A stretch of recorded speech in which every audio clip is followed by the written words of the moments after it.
What is up, Mav fans and hoop heads?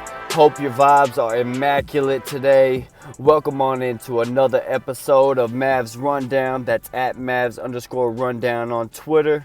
Appreciate you for listening. I'm your host, AG. And on today's pod, man, the trade deadline has just passed. And if you haven't heard, the Mavericks made a move. And before we get to this trade, let me just go ahead and give you a quick rundown. Yes, this isn't going to be a long pod. This is just going to give you a quick little rundown on the trades and then give you my overview, my rundown on the Mavericks trade. Okay, so real quick, in the NBA, big news: the Harden to the Sixers, Ben Simmons to the Nets trade finally goes through. You know, that was a long thing. Speculation started. That was a long thing coming. And so Sixers end up getting James Harden, Paul Millsap, and then Brooklyn Nets get Ben Simmons, Seth Curry, Andre Drummond, and two future first round picks. So pretty crazy to see that. You also had Goran Dragic get traded to the Toronto Raptors for Thaddeus Young and Drew Eubanks and a 2022 second round pick. And also the Spurs also get a future first round pick with Goran. And also reports are out that Spurs are going to buy out Goran. So also that has other Mav implications down later on in this pod. Good news hopefully for the Mavs. And another trade that happened, Boston Celtics ended up getting Derek White for the Spurs, Josh Richardson, Romeo Langford. Suns get Torrey Craig from the Pacers for Jalen Smith, future second round pick. That's pretty good. Hornets get Montrezl Harrell for Ish Smith, Vernon Carey Jr. So that's an upgrade for them, the Hornets. And then the last one trade that got in right before the buzzer too was also Dennis Schroeder, actually going to the Houston Rockets for Daniel Tice, and including with Dennis Schroeder will be Enes Freedom and Bruno Fernando, and I think Enes Freedom will be bought out as well or waived, or he'll be a free agent. All right, now to the good stuff. The Dallas Mavericks made a trade. The trade for we traded Kristaps Porzingis and a future second round pick to the Washington Wizards for Spencer Dinwiddie and Davis Bertans. Now, I don't know how y'all thought about this, but my initial reaction was probably like most of y'all, like, what the fuck? Like, what? Like, if we're giving that Kristaps, like, we're getting Spencer, but we're getting Davis Bertans? Like, what? And it really struck me for the longest. I can't even lie, I like this move offensively because we get another creator, Spencer Dinwiddie, which we wanted or needed. So I kind of feel, even though he's having a little bit of a down year this year, still averaging 12 points, almost 6 assists, but he's a career 31% from three, and he's actually averaging that this year. So actually doing all right for them. But we get that another. He's a playmaker. Did great with the Nets. Before this last year with Washington, was a great player. For the Nets. He was a guy that could create, can really take over a game as well. Could put up 20, maybe even 30. He's a good player. And then the other player in the trade that we get, man, Davis Bertans. I mean, he's 6'10", he's a shooter. He's give him that. He's a shooter, but career 40%. That's cool. But then now overview. The looking overall, I was like, so we just gave up our 7'3" guy for this 6'10" guy? Like, we just gave up Porzingis, who when he's been on the floor, he's given us, all around game. He's our inside rim protector, alternates shot, even if he doesn't get the block. Like, he alternates so many shots because he's 7'3", down low in the paint. And we just got rid of, and of course, he's not hitting really well from three this year, but he does, a lot of other things offensively. Whether what you think of, you have everybody's got different views on that, but he still does a lot of things offensively where he just, his overall game, it's like we're giving all that up, really the inside type presence, the only inside presence we have for, I get the creation of Spencer Dinwiddie, but then like Davis Bertans, like All he does is shoot, man. He's just a shooter. He's not known for a rebound. He's averaging 1.8 rebounds this year. Like, he doesn't get like, he's not a guy that's going to get boards for us. Like, great shooter. Like, he's just like one of those, guys that can just knock down shots, which again, that'll help. Like, that's why I think this is a good offensive trade. Like, with the spacing Luka gets, having, these guys, I know their numbers usually shoot up when you play with a guy like Luka, because he draws so much attention. He'll find you and you're wide open. So, I mean, numbers usually go up when you have less people, distracting you from shooting a jumper. So, that definitely, I like the offensive end. But then the defensive end, I'm just so puzzled. And I was hoping, this trade got done with like 15 minutes left in the trade deadline. So I'm thinking, I even was texting some people like, man, they must be going after, they must have something in place. They must have some type of plan, because they just traded away our only like inside presence that we have, because we have no inside. We have nobody, and we have no shot blockers. We have some guys that maybe can score in the paint some, like Dwight Powell can get some finishes inside, but nobody's going to score over somebody. And then defensively, they don't have, Maxi Kleber now is our best, and then like he's only 6'10", so, we really are now missing that center spot. And I thought maybe, we're holding out. We made this trade because we're about to get a center. Trade deadline passes. I'm still checking like 30 to 45 minutes after, like, maybe they missed it and it's finally going to come out. Trade, no center. So, this took me a while to just kind of recoup, kind of gather my thoughts. And honestly, guys, like, it sucks because I honestly didn't think that we were going to give. If it was me, I wouldn't have probably done this deal, just because I thought we were going to maybe give Kristaps that last like playoff run, like see if he can help us in the playoffs. I really thought, the way he's playing when healthy on the court, he's looked good, on the defensive end and offensively, again, his three hasn't gone down, but everything else looked, he's looking good. Like when he's on the court, he's healthy. But that's just the thing. Once we take a step back, look full picture, look at the bigger picture, that's a big risk reward, keeping him till the playoffs. That's like gambling. Like, what if he gets hurt? He's already been out like the past 5 games with the bone bruise. Like, what if something happens later on? Then, his trade value is already low. This is why, everyone was probably thinking like, wow, like me at first, like my initial, like, that's all we got, like, for just them. But if you think about it, his trade value is honestly really low. We're Mavs fans, so we see it a little bit differently. But really, from around the NBA view, his value isn't really high. So it's not like you're going to get a star player in return like we've seen in the James Harden-Ben Simmons trade. Like, it's just not going to happen. Like, there's nothing out there.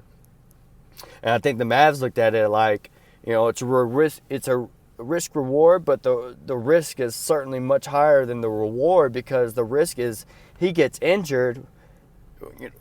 Who knows what we probably won't even get Spencer Dinwiddie and David Bertans. We probably could only go get we probably could only get like a Dennis Schroeder for him, or just some, not to talk, throw shade at Dennis Schroeder, but just some lower. I could, what I'm saying, we probably have to give him away for like box of cookies, basically. Like, if he gets injured, has a big type of injury where he's out for a long period of time, like, we're just not going to get a value back for him, like, at all. And so I think Mavs went big picture here. It's hard to really judge like this move, because what they're doing here is just setting us up for flexibility for the future. We get off of Porzingis' $30 million max contract for the next, I think, 2 years left. And we gained these contracts, which, I mean, of course, Spencer Dinwiddie and Bertans are not on like cheap contracts. Spencer Dinwiddie still got, he's still got 3, including this year. He's got 2 more years left, around 18 million, and then unrestricted free agent. Bertans, he's still got, after this year, he's still got 3 more years. I think the last year might be a player option. But at least 2 or 3 more years, around like 16 to $17 million range. So you're like, like we got rid of the 30, but then we're gaining these 2 salaries, but they're around, that mid-range area. And if you're playing the long game, which is obviously what the Mavericks are doing, going to go after some, big game hunting or try to go get somebody else, to really run with Luka. They're going to go after another, obviously this is setting us up to go after another big star. But the reason is these salaries that they have, like, we look at the contracts, they're like, damn, we have these guys for another like 2-3 years. Like, I don't know. But honestly, at what they make, there's are more movable contracts for us.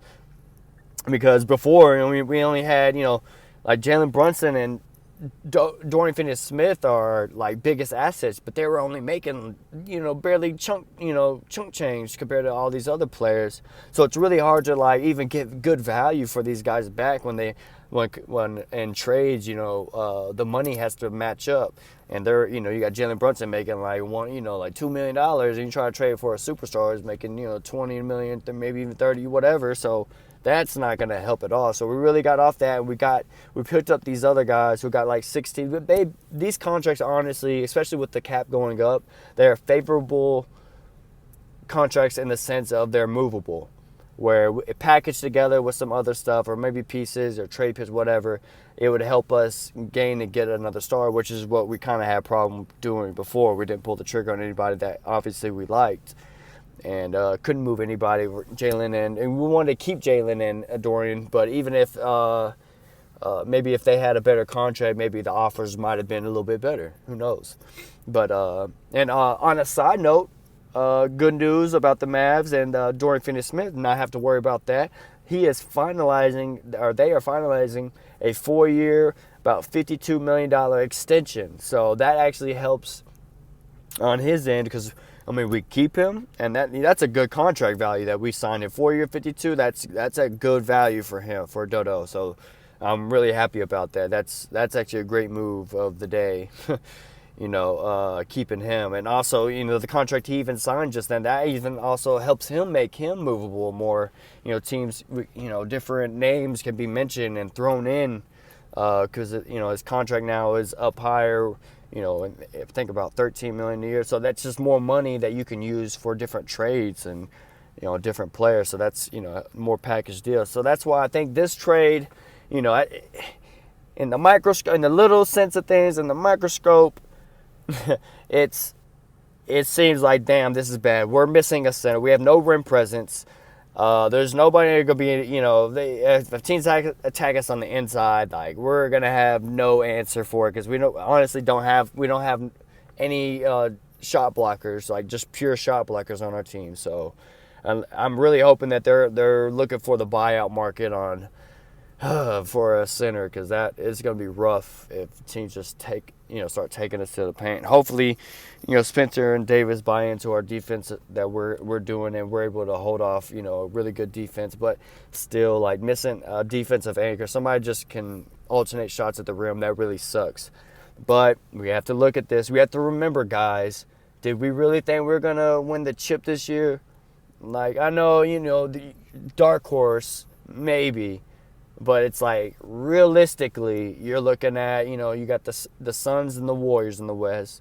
And then if you make it out the West, you're playing the Bucks, the Nets, or the Sixers now. Like, one of those, or the Heat even. Like, just, one of all these teams, like, that are just now ready, win now, championship level, all these type of, all the right pieces. So, honestly, the Mavs are if we want to make a run this year, that was really what everybody's happy. If we just get past this first round this year, like, I think everybody's going to be a little bit more happy about this year and everything. So it's like we weren't really thinking contention. So I think, Mavs kind of, I'm hoping they're playing the smart card and playing the long-term move and getting off of Porzingis' contract. So that way we're able to bring in some more favorable and guys that we actually could use and need right now to help Luka offensively and just for our team in general, especially Tim Hardaway out. But, we bring in some offense and we're more flexible contracts for now. Moving into the summer, you could really see Mavs probably making some more moves for sure. And later on, probably, trying to gain some flexibility for some free agents, and just to give you some free agents or some potential free agents of this upcoming season. Bradley Beal has the player option. It's not for certain he'll take it. He might want to leave and go elsewhere. It's looking, a lot of people do take the extension to get that money, but you never know. There could be some type of sign and trade deal with him. Kyrie Irving player option, but he's probably gonna stay. Another one, Zach LaVine, man. They really did a lot and put a lot around him. So unless they really like just fizzle out and really shit the bed in the playoffs, I think he might stay. But that's still someone that's an allure to go after. Dame Lillard, even people are putting his future up up in the air because, they're trying to retool, but is he really going to wait around like 2-3 years till they finally get it all together? Or, what's going on with that? There's also DeAndre Ayton is a restricted free agent, so maybe we can make Phoenix have to overpay for that. No. Westbrook player option, no. Even if he's free, no. Colin Sexton, restricted free agent, maybe. Miles Bridges is a restricted free agent, probably re-sign. Nurkic, we don't need him. John Wall is a player option. I mean, if he was on some cheaper deal, I'd take him here, honestly, just as another creator. But maybe not this year. We don't think we need that this year. And then T.J. Warren will be an unrestricted free agent. That's someone can score, wing player, kind of big. So that would help. That would really fit in with us too. But he's not that second star, that we're really now looking for. Because this is all what it is. We reset. We're now looking for Luka's, second tier star. We're looking for that second dude next to him. With this trade, that's what this means. We moved on from Porzingis. We knew he wasn't that second star. He was getting paid number one money. He really wasn't playing that number two or that yin and yang with Luka. So it just really wasn't working out. Had great career here, man. He averaged 20 points, almost 9 rebounds. 1.7 blocks in 134 games for the Mavericks over his 3 seasons. And he had his ups, his downs, bubble Porzingis, never forget. If he was just healthy in one of those playoffs, who knows? Maybe it's a different thing. But again, injury bug really hurts him in that situation. So I think it was a good move if we're thinking long term.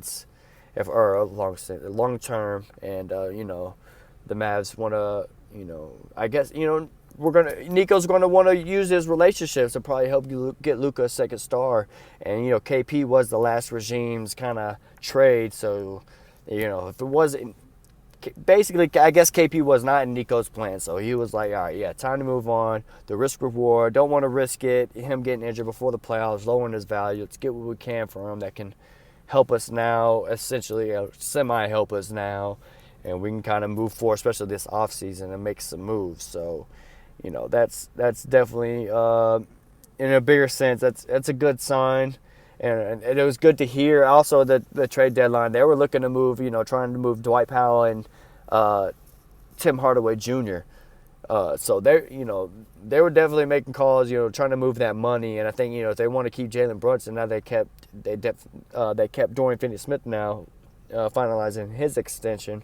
Now they want to keep Jalen. So to do that, they're going to have to get off some of these other contracts or, things like that, which, again, now moving with all these different contracts we have now, maybe there is some different ways now we can make some moves that can help us and still be able to keep Jalen Brunson. And then, of course, some people say that, of course, getting Spencer Dinwiddie is kind of a backup in case we lose, Jalen Brunson. Which, of course, if we trade Jalen Brunson for all of a sudden for another star, then, yeah, take Spencer Dinwiddie as his replacement. Sure.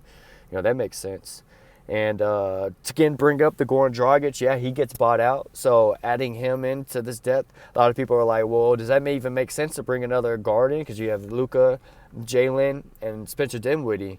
And so now it's like, Goran, is he really going to fit, all the minutes and stuff like that? And I think, yeah, we need him. We need all the playmaking, scoring we can get. And Dragic I think he would fit that great, JJ. He would be our JJ role now, like, for this team. And I would feel like Dinwiddie, I don't really know the comparison because I wouldn't want to say Devin Harris, JJ, because Spencer, I think, can do maybe a little bit more on offense. But somewhat that comparable where we just have that backcourt to come in because you want to have depth. That's what we need. So people are saying, like, I don't know. And, of course, there's going to be suitors for Goran. So it's not just an easy thing that he's going to come here. But if we can get him here, I still think that would be great because you have Luka and Jalen Brunson starting at your guard spots. And then to come in, whenever they come out the game, things are always rough on us. And then to come in for them, we're going to have Spencer Dinwiddie and Goran. Like, yo, how can you be mad at that? That's a great backcourt to bring in. So, just now, my main concerns now, of course, we don't have that second star now. Or whatever to call Porzingis, second, third star, a guy that we know that when he's playing could give us 19 or his 20 and 10 almost, or 19 and 9, whatever. It could give us at least that. So it's like we're missing that, and we're replacing it with a little bit, kind of replacing his offense in a sense overall. But then we're really missing that defensive paint protection, that shot blocker. So that's gonna hurt us. I feel like probably especially in these playoffs if we go against some of these bigs. If we get like Denver in the first round or Utah, we have to go against Rudy Gobert or Jokic. The MVP from last year. It's gonna be tough when we got Dwight Powell defending him and Maxi Kleber. Like they're just gonna barbecue chicken them all night. So I hope Mavs are also maybe looking at this buyout market. I don't know. I honestly don't know what centers or power forwards are going to be on the buyout market yet. That's something that comes in time. And usually there'll be some surprises too. So hopefully we'll look there and get us a center. I'm really upset we missed out on Biyombo. I wanted us to get him. Saw him sign with Phoenix. I was like, oh, there he goes. And then now he's getting, double-doubles every night when Ayton's not in there. So crazy stuff. This is about it. I don't want to keep this too much longer, but crazy wild trade. All the emotions, man. This Mad fans, just keep your head up. Keep your head up, man. This is a long-term move. We're not playing for this year. We weren't going to be in contention this year, being honest. So it's okay. But I still think with this roster, we could still do something and get past. I still feel like this team could go past the first round, at least make it to the semis, if not maybe even surprise people and get into the conference finals. So, there's still hope there. I still have hope there for sure.